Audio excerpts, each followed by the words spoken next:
In a small village nestled by a dense bamboo grove, there lived an old master named Haru, known for his wisdom and serenity. His teachings often came through stories and subtle actions rather than lectures. One day, a brash young warrior named Taro came to the village, seeking fame and recognition. He heard about Haru and decided to test him. "Old man," Taro sneered, "I've heard you are wise, but tell me this. If karma is real, why do the wicked prosper while the good often suffer?" Haru smiled gently.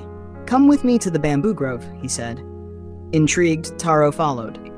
Haru picked up an old broken arrow lying on the ground. "Shoot this arrow into the air," Haru said, handing it to Taro. Taro laughed. "An arrow this bent will fly nowhere." "Try anyway," Haru replied. Taro shrugged and launched the arrow. As expected, it veered wildly and fell just a few feet away. Haru nodded. "Now watch." He walked over and picked up a fresh, straight bamboo stalk, carving it into a perfect arrow. He handed it to Taro. "Now, shoot this one." Taro took the arrow, aimed, and released. The arrow soared straight and far, disappearing into the horizon. "Do you understand?" Haru asked.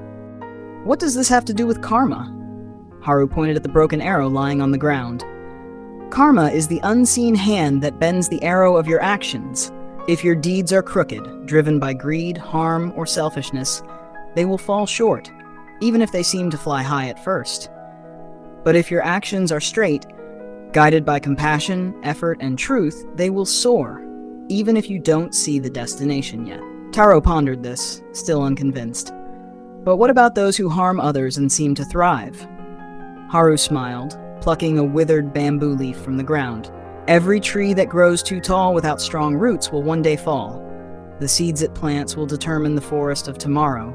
Karma works not in haste, but with certainty."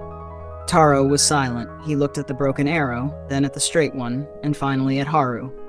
Slowly, he bowed. From that day forward, Taro lived with humility, realizing that true power lies not in momentary success, but in the legacy of one's actions.